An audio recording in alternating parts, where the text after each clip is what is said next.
Breaking news Amaravati అభివృద్ధికి వేగంగా అడుగులు పడుతున్నాయి. రాజధాని డెవలప్మెంట్ పై ఏపీ ప్రభుత్వం స్పెషల్ ఫోకస్ పెట్టింది.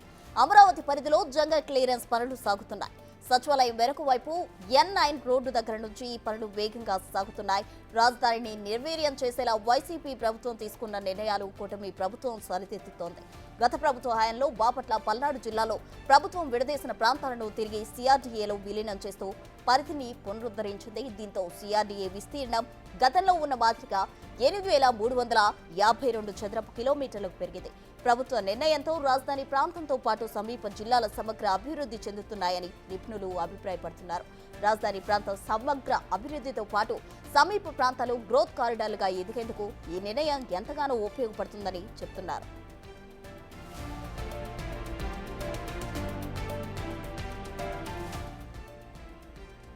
రాజధాని నిర్మాణం కోసం సంబంధిత ప్రతిపాదనలు సిఆర్డీఏ కమిషనర్ సమర్పించారు. వరల్డ్ బ్యాంక్ సీనియర్ అధికారులతో పాటుగా ఏషియన్ డెవలప్మెంట్ బ్యాంక్ ప్రతినిధులు అమరావతిలో పర్యటించారు. అక్కడ స్థానికులతో, రైతులతో, కూలీలతో మాట్లాడారు. రాజధానిలో చేపట్టబోయే ప్రాజెక్టుల గురించి ప్రస్తావించారు. అయితే సిఆర్డీఏ సమర్పించిన భారీ నివేదికలు పరిశీలించిన తర్వాత ప్రపంచ బ్యాంకు, ఏడీబీ బృందాలు ఒప్పందంలోని వివిధ అంశాలు పరిశీలించి కేంద్ర ఆర్థిక వ్యవహారాల శాఖ అధికారులతో చర్చలు జరిపాయి. అమరావతిలో కీలకమైన బైపాస్ ప్రాజెక్టుల భూసేకరణ ఖర్చు భరించేందుకు కేంద్రం అంగీకరించింది. అమరావతిలో ఔటర్ తూర్పు బైపాస్ రోడ్ భూసేకరణ ఖర్చు భరించాలని ఏపీ ప్రభుత్వం కేంద్రాన్ని కోరింది. 189 కిలోమీటర్ల పొడవైన అమరావతి ఔటర్ రింగ్ రోడ్డు, 59 కిలోమీటర్ల తూర్పు బైపాస్ రోడ్ల నిర్మాణం కోసం 1000 ఎకరాల భూమి సేకరించాల్సి ఉంది. దీనికోసం దాదాపుగా 6,000 కోట్ల వరకు ఖర్చవుతుందని అంచనా వేశారు.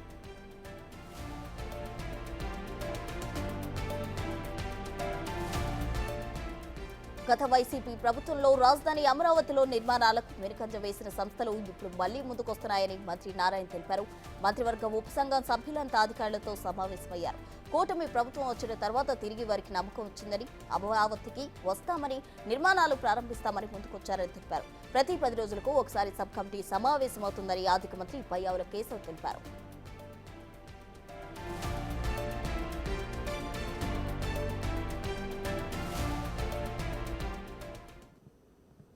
అమరావతిపై కూటమి ప్రభుత్వం ఫోకస్ పెట్టింది. దీనికి సంబంధించి తాజా సమాచారం మా ప్రతినిధి శివ అందించేందుకు సిద్ధంగా ఉన్నారు. శివ, మొత్తం మీద చూసుకుంటే ఆంధ్రప్రదేశ్ రాజధాని అమరావతిపై ఏపీ ప్రభుత్వం ఫోకస్ పెట్టింది. గత 5 సంవత్సరాలు అంటే 14 నుంచి 19 వరకు తాత్కాలిక రాజధాని ప్రవేశపెట్టిన ఏపీ సర్కార్ దాన్ని పర్మనెంట్ రాజధాని చేసే దిశగా ప్రయత్నాలు చేస్తూ ఉంది. 2027-28 కల్లా అమరావతిలో శాశ్వత భవనాల నిర్మాణాలు చేపట్టి అందుబాటులోకి తీసుకురావాలనేది ఏపీ ప్రభుత్వ ఆలోచనగా కనిపిస్తూ ఉంది. దానికి తగ్గట్టుగానే ఇప్పటికే పూర్తి స్థాయిలో సర్వేగా ఏర్పాటు చేస్తుంది. ఇప్పటికే వరల్డ్ ఏషియన్ బ్యాంకు నేతృత్వంలో 25,000 కోట్లు, హట్కో నిధులకు సంబంధించి 11,000 కోట్లు, అలాగే 11th ఫైనాన్స్ నుంచి మరొక 11,000 కోట్లు, అంటే దాదాపుగా అమరావతి రాజధాని నిర్మాణానికి సంబంధించి 36,000 కోట్ల రూపాయలు నిధులు సమీకరిస్తుంది ఏపీ ప్రభుత్వం. సో మొదటి దశ నిర్మాణాలు పూర్తి చేయడానికి ఈ నిధులు సరిపోతాయనేది ప్రభుత్వం అంచనా కనిపిస్తోంది. అలాగే 2014 నుంచి 19 వరకు నిర్మాణంలో ఉన్న దాదాపుగా అన్ని రకాల భవనాలని వినియోగంలో తీసుకొచ్చేందుకు ప్రభుత్వం ప్రయత్నం చేస్తూ ఉంది. వచ్చే సంవత్సరం జనవరి నాటికి పూర్తి చేసి వాటిలో అందుబాటులో తీసుకొచ్చే విధంగా కార్యాచరణ రూపొందిస్తుంది. అలాగే గతంలో ఏదైతే 2014 నుంచి 19 వరకు దాదాపుగా 120 సంస్థలకు సంబంధించి కూడా అమరావతిలో వివిధ ప్రాంతాల్లో భూ కేటాయింపులు జరిగినాయి. ఆ భూ కేటాయింపుల నేపథ్యంలో కొన్ని పరిశ్రమలు ప్రారంభించారు, మరికొన్ని ఇటు సంబంధించి కూడా శంకుస్థాపన జరిగినాయి, మరికొన్ని ఏమాత్రం కూడా ప్రారంభించలేదు. ఏవైతే ప్రారంభించలేదు వాటిని క్షేత్రస్థాయిలో పరిశీలించి వారు కొనసాగిస్తారా లేదా, వారికి ఒక డేట్ లైన్ పెట్టి ఆ తర్వాత భూములను స్వాధీనం చేసుకోవాలని చెప్పి ప్రభుత్వం ఒక ఆలోచన చేస్తూ ఉంది. దాంతోపాటుగా తాజాగా కూటమి సర్కారు వచ్చిన తర్వాత అంటే 19 నుంచి 24 వరకు కూడా రాజధాని ప్రాంతంలో పరిశ్రమలు నెలకొల్పుతామని కానీ లేకపోతే ఒక సంస్థ నిర్మాణం చేపడతామా కానీ భూమిని కోరిన వారు ఎవరూ కూడా లేరు.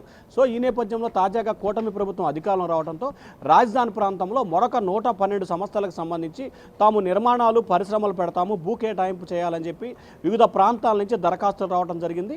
దాన్ని కూడా పరిశీలించి వారికి కూడా భూ కేటాయింపు చేయాలని చెప్పి ప్రభుత్వం భావిస్తూ ఉంది. ఇప్పటికే రాజధాని ప్రాంతానికి సంబంధించి రైతుల నుంచి సేకరించింది అయితే ప్రభుత్వం వద్ద భూమి అయితే దాదాపుగా 55,000 ఎకరాల ప్రభుత్వం వద్ద భూమి ఉంది. దీంట్లో 5,000 ఎకరాలని ప్రభుత్వం వద్ద పెట్టుకొని ఎవరైతే భూమి అడుగుతారో వారికి వెంటనే అంటే సింగిల్ విండో పద్ధతిలో భూ కేటాయింపు చేయాలని చెప్పి కూడా కేబినెట్ సబ్ కమిటీ ఒక నిర్ణయం తీసుకుంది. సో అమరావతి విస్తృతంగా అభివృద్ధి చెందాలి, ఒకవైపు పరిశ్రమలు, మరొక వైపు నిర్మాణం, మరొక వైపు ఉపాధి కల్పన, ఇట్లా అన్ని రంగాలుగా అన్ని ప్రాంతాలని సమభివృద్ధి చేసేందుకు అమరావతిని అన్ని రంగాలుగా అభివృద్ధి చేసే దిశగా ఏపీ ప్రభుత్వం ప్రణాళికలు తీసుకొస్తుంది. ఇప్పటికే రాజధానికి సంబంధించి రైలు మార్గం, అలాగే జాతీయ రహదారులు రావడం, అలాగే అమరావతికి సంబంధించి మెట్రో రైలు, తాజాగా అనేక సంస్థలు ఇక్కడ నెలకొల్పేందుకు సిద్ధమవుతాం.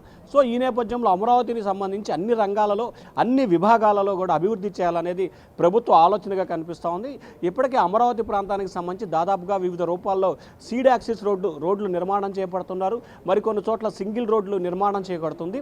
అలాగే రాజధాని ప్రాంతంలో క్రయ విక్రయాలకు సంబంధించి కూడా అంటే ఏదైతే రియల్ ఎస్టేట్ రంగానికి సంబంధించి కూడా దాదాపుగా ఊపందుకున్న పరిస్థితి కనిపిస్తాం. సో ఈ నేపథ్యంలో రానున్న రోజుల్లో ఆంధ్రప్రదేశ్ సంబంధించిన అమరావతిని ప్రపంచ చిత్రపటంలో పూర్తి స్థాయిలో కూడా ఒక సెంటర్ ఆఫ్ అట్రాక్షన్గా తీసుకురావాలనేది ప్రభుత్వ ఆలోచనగా కనిపిస్తూ ఉంది ప్రస్తుతం.